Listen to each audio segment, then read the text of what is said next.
تو کیا آیا اگر باطل نہ بھی رہا یا باطل والوں نے اپنا کام چھوڑ دیا تو پھر ہم نہیں کریں گے. اس لیے ہمیں کسی کے ذہنیت کی وجہ سے یا کن لوگوں کے غلط دین کے خلاف جو بھی شکلیں وہ بنا رہے ہیں اس کو بنیاد بنا کر ہم نے دین کا کام نہیں کرنا ہے.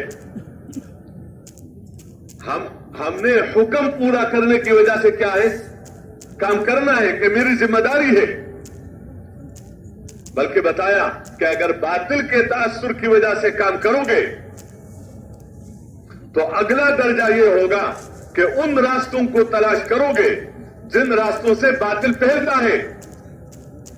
جن راستوں سے تو وہ انہی راستوں سے باطل پھیلاتا ہے اور پھر میں اسی راستے سے حق پھیلاؤں گا. راستہ میرا اور اس کا ایک ہو جائے گا. حالانکہ دین کو عام کرنے کے لیے جیسے دین دیا گیا ہے اس کے کرنے کا طریقہ بھی دیا گیا ہے. اس کے کرنے کا طریقہ دیا گیا ہے.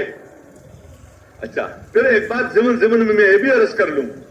دیکھو یہ جو باتیں کہ پوری دنیا کو سامنے رکھ کر کام کرنا اور دین کا کیا حال ہے. دین کا یعنی عبادات میں اخلاق میں معاملات میں معاشرت میں اور اپنے گھروں کے ماحول میں دین کا کیا حال ہے اس پر غمزدہ ہونا اور اس کے لیے سوچنا یہ اپنی جگہ بہت ضروری ہے. لیکن اس کے لیے یہ ضروری نہیں ہے کہ مثال کے طور پر کسی جگہ ہزاروں آدمی ہیں تو یہ 1000 لگیں گے تب دین زندہ ہوگا. کسی جگہ 10,000 کی آبادی ہے کسی جگہ 1,00,000 کی آبادی ہے تو یہ سب لگیں گے تو پھر کیا ہوگا ان میں دین زندہ ہوگا. دیکھو جس طرح یہ دین ضرورت ہے سب کی لیکن اس کو جو وجود ملے گی وہ بعض لوگوں کے قربانیوں سے. جیسے ایک طبقہ ہوتا ہے زمینداروں کا انہوں نے زمیندار کو اپنا کام بنایا ہے. اس کا یہ مطلب نہیں کہ وہ کھانا نہیں کھاتے پانی نہیں پیتے آرام نہیں کرتے یا شادی بیاہ میں وہ دلچسپی نہیں لیتے. یہ بات نہیں ہے. وہ سب کام کرتے ہیں لیکن وہ اس زمین کو اپنی محنت کا میدان سمجھ کر اس سے جو منافع ہیں وہ سامنے ہیں اور اسی بنیاد پر آگے کام اس طرح کرتے ہیں کہ وقت پر کام کرتا ہے پورا کرتا ہے طریقے کے ساتھ کرتا ہے اپنے طریقے سے اور اس کے بعد حفاظت بھی کرتا رہتا ہے.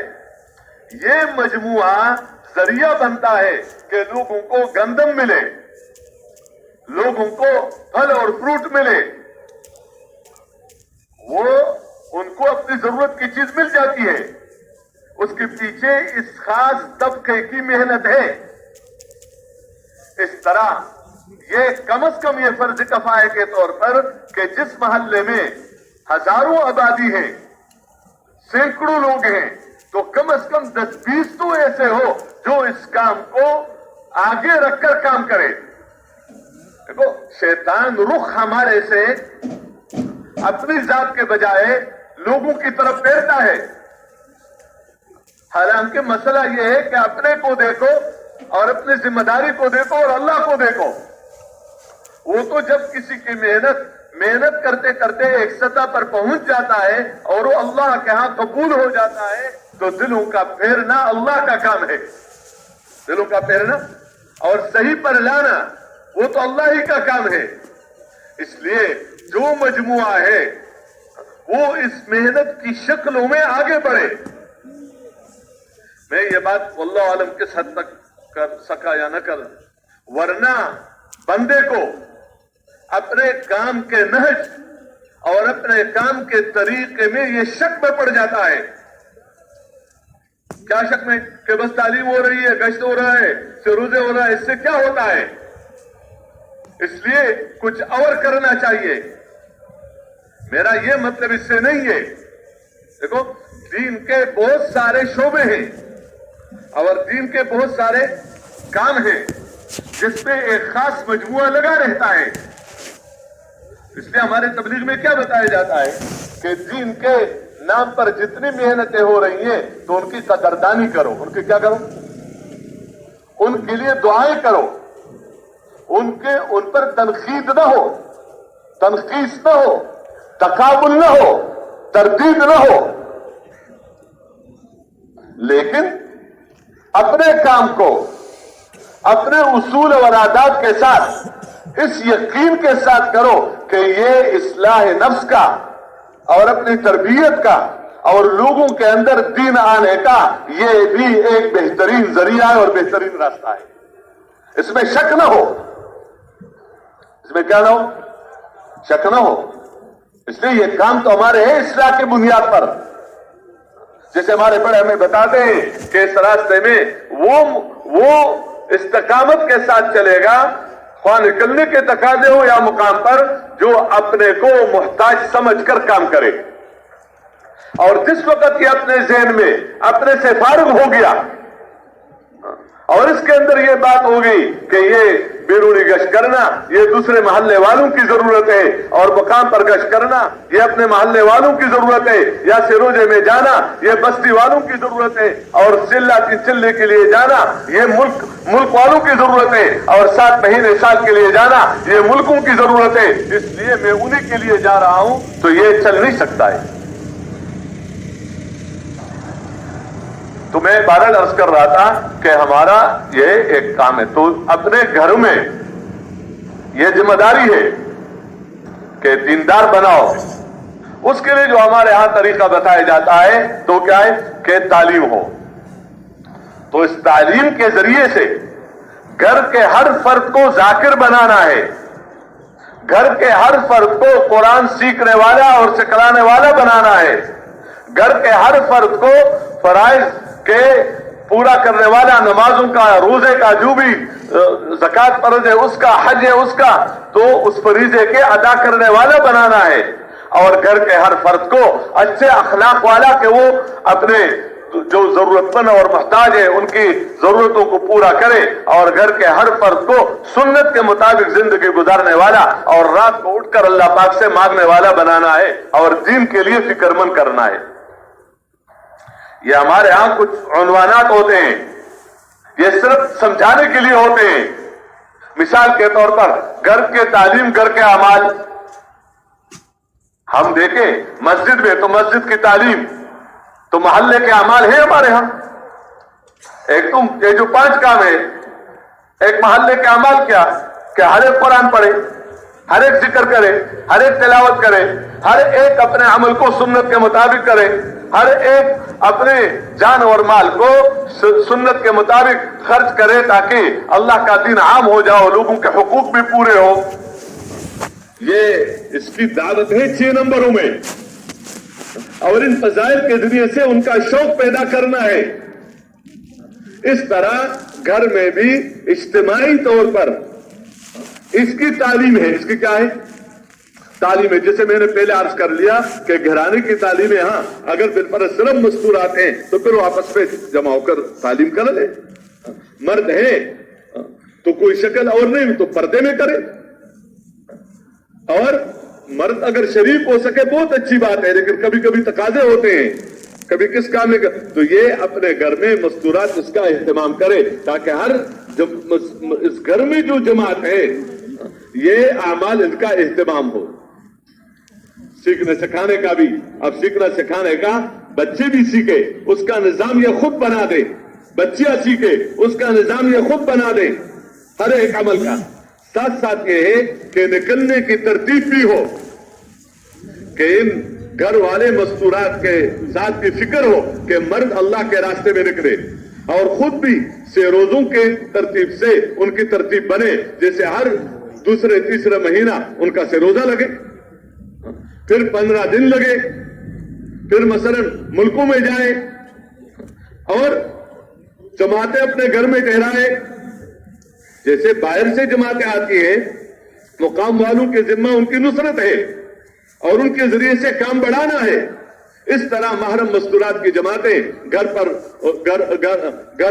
ان کو ان کا استقبال کرنا اور ان کی محنت اس کے ذریعے سے ہمارے ہاں کام آگے بڑھے گا. تو گھر میں بھی اس کا تھا. اور 6 نمبروں کا کیا؟ مذاکرہ وقتاً فوقتاً، تاکہ ہر ایک 6 نمبر دعوت اپنے اندر ان خوبیوں کے بڑھانے کے لیے دعوت دے سکے. اس لیے یہ بتایا جاتا ہے کہ کوئی بھی عورت ان سے ملنے کے لیے آئے تاکہ یہ گھر کے مستورات میں سے وہ ان کو دعوت دے سکے. یہ دعوت کی نیت سے کسی جگہ نہیں جاتی ہے کہ پڑوس میں جاتی ہوں تاکہ کیا کروں؟ دعوت دوں. فلان جگہ رشتہ داروں کے پاس جاتی ہوں تاکہ دعوت دوں. اس کے لیے دعوت ہی کے عمل کی وجہ سے کسی جگہ جانا نہیں ہوتا. جیسے نکلنے کے زمانے میں کوئی گشت نہیں ہے ان کا، تو وہاں پر بھی اس بنیاد پر یا اس عنوان پر کہ میں نے جانا ہے پڑوس کے مستورات کو تیار کرنا ہے تاکہ اعمال اپنے گھر میں شروع کریں. لیکن اگر اپنے تقاضے پر بیمار کے عیادت کے لیے جا رہی ہے، فوت کی ہو گئی جا رہی ہے، کسی شادی ہے اسی موقع پر جا رہی ہے، اور کوئی ویسے ملنے کا کوئی بھی تقاضا اس کا، تو وہاں صرف یہ بات نہیں ہے کہ عیادت کرے، وہاں دعوت بھی دے اور اس طرح ہر موقع پر جب موقع ہو تو دعوت دے. انفرادی طور پر جمع ہو کر بیانات کرنا یہ نہیں ہے. تو اس کی ترتیب بنا دے.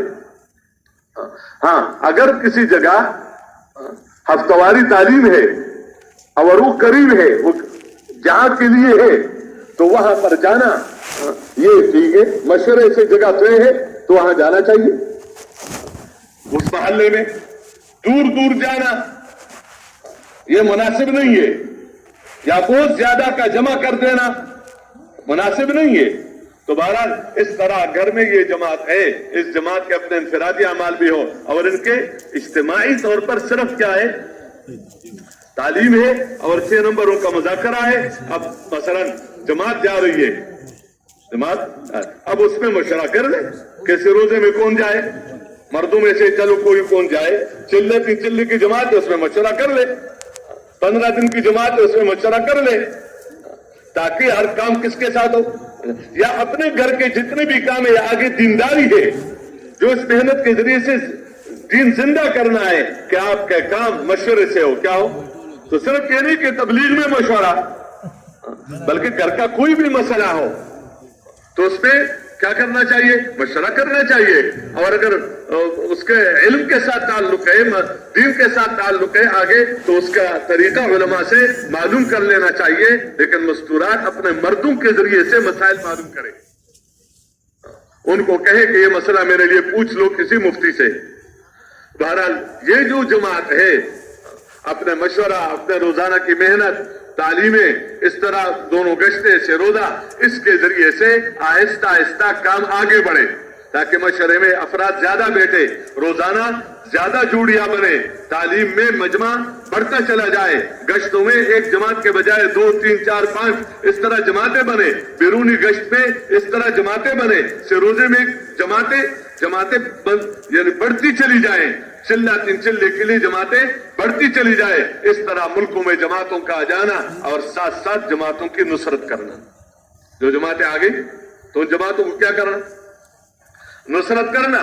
دوسرے محلے سے آ گئی، دوسرے بستی سے آ گئی، دوسرے شہر سے جماعت آ گئی، دوسرے ملک سے جماعت آ گئی، تو ان کے نصرت کرنا اور ان کے کام میں ان کے ساتھ شریک ہونا تاکہ وہ جماعت بھی کام کے اعتبار سے آگے بڑھے، ان کا ہر ایک فرد اور ہمارے ہاں بھی ان کے ذریعے سے کام آگے بڑھے. اگلی بات یہ ہے کہ جہاں جہاں شب جمعہ مراکز ہیں اور وہاں شب جمعہ ہے تو ان کے قریب جو آسانی سے جا سکیں، یعنی 25 کلومیٹر 30 کلومیٹر جو بھی موقع کی بات ہوتی ہے، تو وہ اس کو اپنے کام کا حصہ سمجھے. بعضوں کا کہتے ہیں نا شب جمعہ کام کا حصہ نہیں ہے، تو اس معنی میں کہ ہر جگہ کے لیے نہیں ہے، ہر جگہ کے لیے نہیں ہے، تاکہ ہر جگہ والے یہ کہے کہ کام تو ہمارا ادھورا ہے. کیا ہے؟ کیوں؟ اس لیے کہ ہمارے ہاں مرکز نہیں ہے، شب جمعہ نہیں ہے. لیکن جہاں ہے تو اس کے ساتھ جو قریب علاقہ ہے ان کے لیے تو یہ اس کا حصہ ہے. اس لیے یہ اپنے جس طرح سے روزے میں جماعت کی شکل ہے، بیرونی گشت میں جماعت کی شکل ہے، اور خصوصی گشتوں میں جماعت کی شکل ہے، اور ایک ترتیب کے ساتھ ہے، اور ایک وقت اس کا مقرر ہوتا ہے، اس طرح یہ بھی جماعت کی شکل میں ہے کہ پورا ہفتہ کام کر کے نقد ساتھی جو تیار ہے چلنے کے لیے ان کو لے کر آنا. دوسرے بستیوں میں جہاں بیرونی گشت کیا ان کے لوگ تیار ہیں، ان کو بتا دیا، ان کو بھی بلا دیا. قریب سے روزہ جہاں لگا وہ جگہ قریب ہے، ان لوگوں کو بھی اپنے ساتھ 2 ہے، 4 ہے، 5 ہے، ان کا شب جمعہ والوں کے ساتھ کیا ہو؟ جوڑ ہو. اس لیے اپنے برتنوں کے ساتھ اور اپنے بستروں کے ساتھ، کس کے ساتھ؟ بستر اور برتنوں کے ساتھ.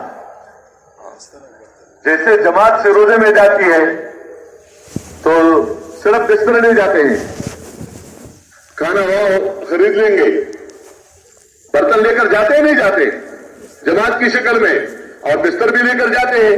اس طرح شب جمعہ میں اپنی مسجد کی جماعت اپنے کھانا اور اپنے بستر کے ساتھ جائے، اپنے بستر کے ساتھ جائے، اپنا کھانا ہو، اپنا بستر ہو، اور عصر سے اشراق تک کیا ہو، اس میں پورے اہتمام کے ساتھ سب اعمال میں شرکت ہو، تاکہ جماعتیں نقد تیار ہو جائے.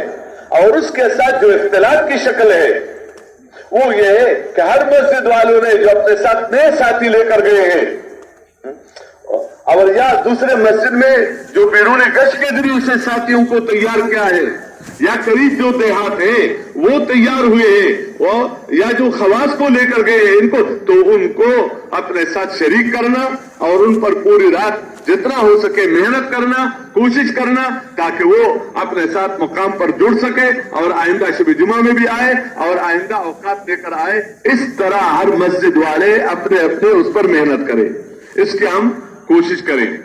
باقی شب جمعہ میں چونکہ مجموعی طور پر مجمع آتا ہے، اس لیے یہ پورے مجمع کا ایک جگہ پر جمع ہو جانا، فکر کرنا، اعمال کا اہتمام کرنا، یہ ذریعہ اور یہ اس لیے شب جمعہ صرف بیان کا نام نہیں ہے. کس کا؟ اور نہ بیان کے بنیاد پر ہم نے لوگوں کو جمع کرنا ہے. میں یہ نہیں کہتا کہ کوئی آ گیا تو غلط ہے، لیکن شب جمعہ ہے جی بیان سن کر آ جانا، بیان سن کر آ جانا، بیان سن کر آ جانا، بیان سن کر آ جانا، پہلے سے اس کو بتا دیا بیان سن کر آ جانا. تو جب بیان اگر اس کو پسند آ گیا تو بیٹھے گا، پسند نہیں آیا تو شاید 5-10 منٹ کے بعد ہی جوتا اٹھا کر چلے جائے گا. یہ بنیادیں تو ہماری نہیں ہے کہ کس کی بات ہو رہی ہے، کون بات کر رہا ہے. ہماری بنیاد یہ ہے کہ بات کیا ہو رہی ہے. ایک عام سے عام مسلمان جب دین کی بات کرے اور کوئی اپنے آپ کو محتاج سمجھ کر اس کی بات سنے تو یہ اس سے ضرور فائدہ اٹھا سکتا ہے، کیونکہ فائدہ دینے والا اللہ ہے. ہم نے کسی کی وجہ سے نہ کوئی بات سننا ہے نہ کوئی کہنا ہے، ہم نے کام کے بنیاد پر جمع ہونا ہے. تو اس لیے بات جس کی بھی ہو، لیکن اس بات کا خیال رکھا جائے کہ بات جو ہے عمومی دیکھو اس راستے کا تکبر یہ ہے کہ جب کام ایسا ہو کہ اور اس کے کرنے والے موجود ہیں اور کر سکتے ہیں. ایک تو ہے نا کہ کام کا تقاضا ایسا ہے کہ کوئی نہیں ہے، جیسے مثلا انفرادی رہا کوئی بندہ آ گیا، کوئی ہے نہیں، اب اس کا سنبھالنا اس کا کام ہے. لیکن جب کام کے اور ساتھی موجود ہیں اور بندہ کے اندر یہ کچڑی پکتا رہے کہ بات میری ہونی چاہیے، بات کیا ہونی چاہیے؟ میری ہونی چاہیے، اس میں برکت نہیں ہوتی. اور اگر بات اس کی ہوگی تو ٹھیک ہے، خوش ہے، اور اگر بات نہیں ہوئی تو پریشان ہے کہ میری بات کیوں نہیں رکھی گئی. اس راستے کا کبر یہی ہے کہ بندہ ان چیزوں میں جو اجتماعی طور جس پہ بندہ نظر آتا ہے اس میں اپنے طور سے اپنے کو اس کا ایسا اہل اور ایسا مستحق سمجھے کہ گویا اگر میں نے بات کی تو میں مجمع کو صحیح بات رکھ سکتا ہوں، باقی کوئی نہیں رکھ سکتا. تو اللہ کا کام ہے جس کے ذریعے سے اللہ خیر کا کام جس تک پہنچا دے. اس لیے اس کو دیکھا جائے گا جو کام میں مشغول ہے. کس میں مشغول ہے؟ جو کام کے تقاضے اس پر غالب ہیں. تو بہرحال میں عرض کر رہا تھا کہ اس کا ہم کیا کریں، اس کا ہم اہتمام کریں. یہ بات نہیں کہ کوئی جا رہا ہے تو کوئی آ رہا ہے، کوئی بیان سے پہلے کوئی بیان کے بعد، باقی کسی وقت کوئی خاص ضرورت ہوگی وہ الگ بات ہے. لیکن میں ایک عمومی بات عرض کر رہا ہوں، جماعت کی شکل میں جانا، وہاں ٹھہرنا اور پھر واپس جانا. اس کے ساتھ یہ ہے کہ ہماری فکریں اجتماعی بنے، عالم کے اعتبار سے فکریں بنے. اجتماعی فکروں کے بننے کے لیے اجتماعی جگہوں میں جانا، مثال کے طور پر دیکھو، اور وہ تقاضا سب کے سامنے رکھنا جو اس کے متعلق ہیں. اگر بالفرض مسجد کی جماعت کا کوئی مسئلہ ہے، یا مثلا پورے بستی کے اعتبار سے جو ابتواری مشورے کے متعلق کوئی مسئلہ ہے، تو اگر اس بات کو پوری جماعت کے سامنے رکھا جائے تو ہر ایک اس میں سوچ سکتا ہے کہ میں کیا کروں. اس سے ایک خیر وجود میں آ جاتا ہے. لیکن اگر سب کے سامنے نہ رکھا جائے تو اس میں دوسرا رائے بھی نہیں دے سکے گا، اس کو رائے نہیں، اور اس کا فکر ہمارے ساتھ ایک نہیں ہوگی اس کام میں. اس لیے اس میں ہمارے ہاں کیا بتایا جاتا ہے کہ جو سوچے تو جماعت سوچے. کوئی بات ہو جو قابل یعنی سوال ہے کہ اس کو سمجھ دے تو اپنے بڑوں کی طرف رجوع کرے. اب تمہاری مشورے میں پوچھ لے، اگر وہ بھی جماعت کی شکل میں، اگر وہاں بالفرض بات واضح نہ ہو جائے تو اپنے ذیلی مرکز، بڑا مرکز، اس کی طرف رجوع کرے. اگر وہاں واضح نہ ہو جائے تو وہ خود ریوڑ والوں کی طرف رجوع کریں گے. اگر یہاں نہ ہو تو پھر جو پورے عالم کے اعتبار سے جو ہندوستان، پاکستان، بنگلہ دیش والے جو احباب جمع ہو جاتے ہیں اس مواقع پر، وہ اس کو سوچیں گے. اس لیے ہر ایک کو مسجد کے ساتھ جوڑنا، ہر مسجد کو اپنے جو ابتواری مشورہ ہے، منگل کا مشورہ ہے، اسی کے ساتھ جوڑنا، اپنے علاقے کے، اور ان کو جوڑنا ہے کس کے ساتھ؟ اپنے پورے مراکز کے ساتھ، تاکہ کوئی بھی بات ہو تو انفرادی